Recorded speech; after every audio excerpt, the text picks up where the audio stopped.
16번째 편지 같이 이야기를 해보겠습니다. 자, 16번째 편지는 상당히 재밌었습니다.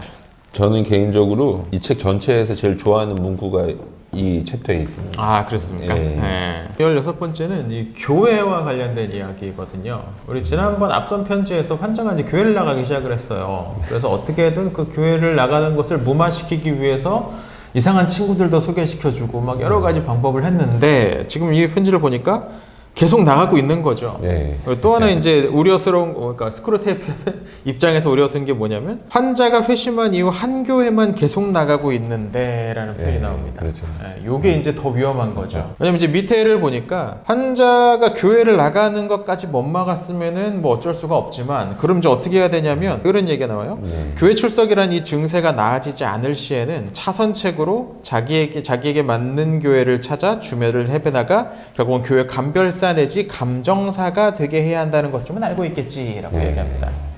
자신의 취향을 따라서 교회를 고르는 것, 요게 이제 마귀가 좋아하는 아니면 전략, 네. 예, 이라고 이야기하는 건데, 근데 워낙 이 시대가 그래요. 이게 너무나도 자연스러워졌죠. 요새 이제 이런 분들이 많이 계시는 것 같아요, 실제로도. 실제로 많이 있죠. 왜냐하면 이제 워낙 개성을 존중하는 시대가 됐고요. 그리고 실제로 제도교회 안에서, 제도교회라는 말 잘 안 쓰는 말이는 제도교회 안에서 많은 문제가 있기도 했고요. 네. 이제 그런 것들이 이제 겸사겸사라고 해야 될까요? 사람들이 자기가 좋아하는 것을 골라서 이제 가거나 아니면은 안 나가거나. 교회를 가기 전에 교회 탐방이라는 걸 소위 이제 하잖아요. 이 교회도 한번 가보고 저 교회도 한번 가보고. 예, 정말 많아요. 네, 그런 것들 많잖아요. 그 새로 오시는 분들 중에 그래서 예전 같으면 교회들에서 누구 새로운 얼굴이 보인다 그러면 가서 막 이렇게 친근하게 하고 뭐 좀 이렇게 안내하고 하려고 했는데 요새는 이분이 한번 보고 가는 겁니다라고 할 수도 있으니까는 아예 그런 것 그렇죠. 자체가 조금 이제 약간 어색한 느낌. 그렇죠, 그렇죠. 어느 교회든 아마 비슷할 것 같은데 자세하게 물어보지 않아요. 그리고 이제 처음부터 등록을 권하지 않죠. 워낙 많은 사람들이 교회를 이제 한번 훑어보고 탐방하는 차원에서 온다는 거를 이제 많이들 그렇게 하니까. 그리고 또 한편으로 생각해 보면 소위 이제 그 뭐 가난한 교인이니 아니면 뭐 제도계에 비소속된 뭐 어떤 사람이라고 뭐라고 부르든 간에 그런 분들도 어떤 면에서는 지금 루이스가 경고하고 있는 이런 분들과 유사성도 있는 것 같아요. 네. 뭐 여러 가지 이제 문제를 개혁하고, 물론 이제 우리 개신교 태생이 이제 부패한 교회들을 개혁하고 나왔으니까. 이제 싸우기도 많이 싸웠고, 잘못한 것에 대해서 이제 과감하게 개혁을 시도하고, 이 정신은 이제 바른 방향이라고 이제 보는데, 이제 그게 이제 너무 지나치다 보면 자기 취향을 향하기 쉬운 게 이제 사람의 모습인 것 같아요. 그렇죠. 네. 근데 이 대커스터마이징의 시대를 살아가면서 교회조차도 나에게 완전히 다 맞아주기를 바라는 어떤 이런 모습들은 네. 글쎄 좀 우려스럽지 않나. 네, 확실히 우려스러운 면이 있는 것 같아요. 그거. 많이 우려스럽기도 하고요. 이게 좀 다른 이야기이기도 한데, 한국에 있는 교회들이 많이 비슷하지 않나요? 그렇죠. 자, 이렇게 되었을 때 문제가 뭐냐면 인간들이 자기한테 맞는 교회를 찾아다니다 보면 원수의 바람대로 학생이 되는 게 아니라 비평가가 되어버린다라고 이야기를 해요. 그렇죠. 이제 제가 이제 제일 좋아하는 문구가 바로 이 문구인데, 네. 자기한테 자기 취향에 맞는 교회를 찾아다니다 보면 제자가 되는 게 아니라, 그렇죠. 여기서 나오는 학생이 되는 게 아니라 평가하는 사람으로 그쳐버리고 만다. 네. 그러니까 자기 취향이 아니라 하나님께서 주시는 사람들을 받아들이는 믿음. 여기는 사실 믿음이 요구되거든요. 하나님께서 정말 교회를 한 몸으로 묶으셨다. 이 사람, 저 사람 내 취향에 상관없이 믿음이라는 그 단 한 가지 이유로 묶어주셨다. 라는 그 믿음이 좀 필요한데, 내 취향을 찾아가면 사실 이제 그렇죠. 예, 진리가 무시되기 십상이고. 순전한 기독교 서문에서 그런 얘기 하잖아요. 우리는 현관 로비에 서 있다. 현관마당에 서 있는데 그렇죠. 어떤 문으로 들어갈지를 이제 선택을 할 여기 오래 있을 건 아니다. 결국 우리가 실제로 신앙생활 할 때는 어느 한 문으로 들어가서 저희 지역 교회 어떤 교회 안에 들어가서 거기 안에서 신앙생활을 해야 되는 건데 여기에 머물면서 이게 좋은지 저게 좋은지 판단만 하고 있으면 안 된다는 거죠. 예, 그리고 또 우리가 거기서 또 하나 말하는 게 뭐냐면 그 판단의 기준은 어떤 문의 색깔이 내 마음에 드는지가 아니고 그 유형이 내 마음에 드는지가 아니고 거기에서 정말로 제대로 된 것이 나오는지 안 나오는지 해야 된다라고 이야기를 합니다. 이게 사실 근데 결혼 생활이랑 비슷해요. 아, 네. 갑자기 또 튀어가지고 죄송한데 자기 취향을 고집하는 게 신앙과는 사실 거리가 멀다. 하나님께서는 각 사람에게 고유한 특징을 주셨지만 하나됨이라는 또 아름다운 덕목을 주셨고 그것을 통해서 혼자서는 추구할 수 없는 신앙의 아름다움을 주셨거든요. 네. 근데 이제 그거를 가정 혹은 교회에서 이제 나랑 전혀 다른 사람, 내 취향과 다른 사람들과 어울리기로 결단하고 그리고 참고 그리고 이 사람들의 좋은 점들을 발견하고 그러니까 이런 일들을 다양한 일들을 나와 전혀 상관없는 사람들과 섞이면서 하나님을 발견할 수 있잖아요. 그렇죠. 이 스크루트 표 이제 앞에 그 편지 중에서도 그런 거 나왔잖아요. 처음 교회 딱 갔더니 웬 마음에 안 드는 사람만 주변에 잔뜩 있는 그 모습을 보면서 나 여기 있어도 되는가라는 마음을 갖게 만들어라라는 그런 내용이 있었는데 그렇죠. 교회 안에 보면 어떻게 모두가 나랑 똑같은 생각과 어떤 행동 양식과 뭐 그런 걸 다 가질 수 있겠어요. 다들 다를 수밖에 없잖아요. 거기에 필연적으로 서로에 대한 참음이 필요하잖아요. 성령의 열매 가운데 오래 참음이 있는 것도 사실 의미심장합니다. 성령의 은혜를 받은 사람들끼리 모였는데도 그 안에서도 이제 오래 참음이라는 것이 필요하다는 얘기잖아요. 근데 확실히 어려운 일이긴 해요. 그런데 어렵죠. 네. 포기할 수 없는 가치다. 이게 이제 어려운 이유가 뭐냐면 이 다음 문장에 이제 좀 우리가 볼 수 있겠는데 원수가 바라는 건 거짓된 것이나 무익한 것들을 거부한다는 점에서는 진정으로 비판적인 태도를 취하면서도 판단하지 않는다는 점에서는 전적으로 무비판적인 태도를 취하는 거야 라는 말이 나옵니다. 그렇죠. 그러니까 이제 이게 어려운 게 뭐냐면 이거는 분명히 바뀌어야 될, 사라져야 될 문제다, 악이다, 나쁜 거다 라는 생각이 있으면 그것을 참아주고자 하는 생각이 전혀 없어져 버리는 거죠. 근데 그게 정말로 존재해서는 안 되는 악인 것이냐 아니면 우리의 심사를 상대방이 온전히 만족시켜 주기를 바라는 어떤 자기중심적 사고냐 요거를 이제 구분하는 게 쉽지 않을 때가 있습니다. 근데 많은 경우는 저 사람이 내 기분을 상하게 했다는 경우인 경우가 많아요. 많은 경우가 그렇죠. 예, 지역교회로 가가지고 나하고 전혀 다른 사람들, 내 취향과는 어울리지 않는 그런 사람들과 어울리려고 마음 먹은 사람들은 말씀을 듣는데 태도도 달라진다는 그런 이야기를 지금 하고 있는 거거든요. 여기 94페이지에 있죠. 그러니까 이런 태도는 설교자가 아무리 평범한 말을 한다 해도 인간의 영혼을 울릴 수 있는 조건을 만들어낸다. 이런 이야기를 하고 있어요.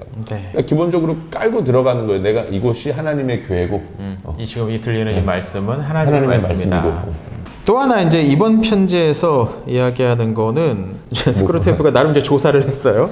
목사들이 이야기를 하죠. 환자들의 집 부근에 있는 교회 두 군데를 찾아봤는데 나름 이제 장단점이 있다. 둘 다 장점이 있다. 마귀가 열심히 교회에 다녀요. 마귀 입장에서 보기에 이제 장점이 있다라는 건 문제가 있다는 네, 이야기겠죠. 그렇죠. 이제 첫 번째 교회는 어떤 장점이 있냐면 의심 많고 완고할 것 같은 교인들에게 좀 더 쉽게 믿음을 전해보겠다는 의욕 때문에 오랜 세월 믿음에 물 타는 일에 매진해 온 사람이 이제 목사입니다. 그렇죠. 이게 이제 그 루이스가 경계했던 것 가운데 이제 자유주의 신학이 이제 초반에 있었단 말이죠. 20세기 이제 초반에. 그래서 여기서 언급되는 거는 자유주의 신학을 가지고서 어떤 성경 속에 있는 신비나 우리가 이해하지 못하는 것들을 다 지워버린 채 다 합리적으로만 모든 걸 설명해버리는 계속 물을 타버리는 그런 종류의 신앙인 거죠. 기독교가 타협할 수 없는 진리 부분이 있는데 그 부분에 있어서 모호하게 가버리는 발언들을 많이 하잖아요. 네. 근데 사람들의 마음을 편하게 하는 게 일단 진리가 돼버렸으니까 거기는. 그렇죠.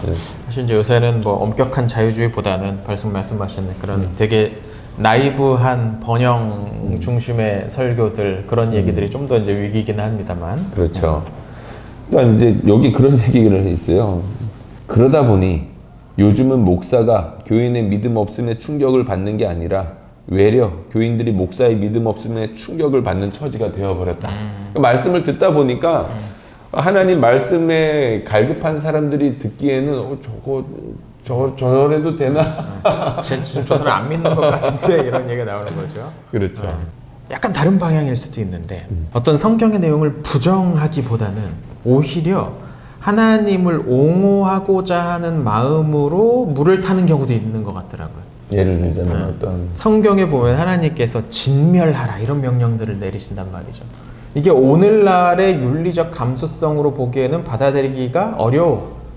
그러니까 그럼 이 본문을 어떻게 처리를 하냐면 이게 실제로 있었던 일은 아니고 아니고 그냥 나중에 일단 신학을 담아서 가공해낸 역사다. 실제로 우리 하나님은 사랑을 원하시고 원수에게 사랑을 베푸시기를 원하시는 분이다 라는 설명인 거예요.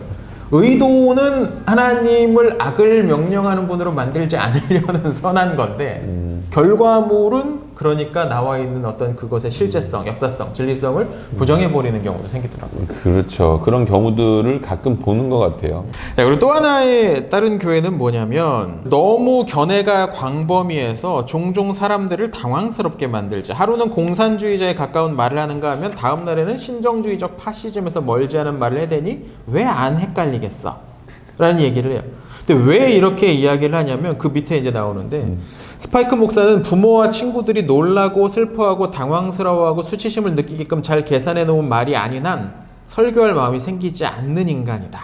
어떤 전통적인 교리나 성경에서 진술되고 있는 어떤 전통적인 진리의 주장이 철지난 걸로, 유행이 지난 걸로, 고리타분한 걸로 생각을 하고 이걸 새롭게든 어떻게든 만들어야 된다는 압박감에 그렇죠. 자극하는 게 이제 최우선 순위가 돼버린 거죠. 네.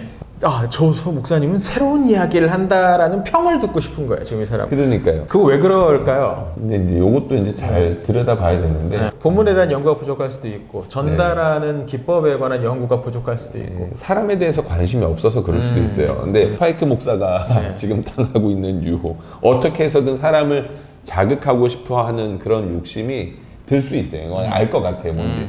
근데 그럼에도 불구하고 중요한 건 이랬다 저랬다 한다. 이랬다 저랬다도 문제인데 하나만 얘기를 해도 사실 이렇게 이야기를 하면 제가 예전에 있던 교회에서 그 개척하신 목사님이었는데 1년 52주 설교 중에 한 50주는 좌파가 어쩌고 정교조가 어쩌고 빨갱이가 어쩌고 이 얘기가 설교에 매번 등장하는 분이었거든요. 그러니까요. 뭐 이분 일관되긴 하지만 그래도 문제잖아 이건.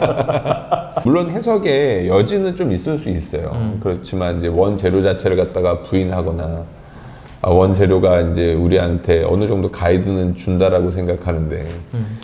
그러니까 이 스파이크는 뭐 하루는 공산주의자에 가깝고 하루는 신정주의자에 가깝다는 거 이거 되게 멀지 않습니까? 그러니까 이 사람 기본적으로 일단 신학적 기초도 없어요. 네. 자기가 고수해야 되는 아니면 어떤 성경 연구의 어떤 기본적인 틀이라고 할 수 있는 그게 없는 거죠. 근데 여기 그런 이야기를 하고 있어요. 하지만 치명적인 결함도 한 가지 있다. 그의 믿음만큼은 진짜다. 이 부분에 대해서 스크루테이프가 의외로 일관성이 있어요. 믿음을 조심해야 된다. 네. 그리고 기도에 관한 이야기도 그렇잖아요. 뭐 기도를 어떻게 하든 엉망으로 하든 중요한 건 저 사람이 기도하는 것 자체는 굉장히 위험한 일이다. 그러니까 하나님과 관련된 부분에 있어서는 굉장히 위험하다. 이제 그 믿음이 진짜라는 거. 바로 이 점이 모든 걸 망칠 수도 있어. 스크루테이프 입장에서 망칠 수 마귀 있다는 입장에서 얘기죠. 그렇죠. 이제 루이스가 순전한 기독교에서 이야기했듯이 우리는 결국 이제 지역 교회에 뿌리를 내려야 신앙생활도 제대로 되는 거고 그걸 밖에서 관전하거나 비평하는 것으로 우리의 신앙이 자라지는 않는 것 같고 네. 그 부분은 우리가 좀 기억을 해야 될 것 같아요. 물론 여러 부분에서 현실에 있는 교회들이 모든 면에서 만족스럽지는 않겠지만 그 가운데서도 우리가 또 배워야 할 것도 있고 그 가운데서 우리가 순종해야 될 것도 있고 이런 부분 요새 순종이라는 덕목이 참 유행이 아닌 덕목이긴 하지만 그런 부분들을 기억해야 되지 않나 라는 생각이 듭니다. 네.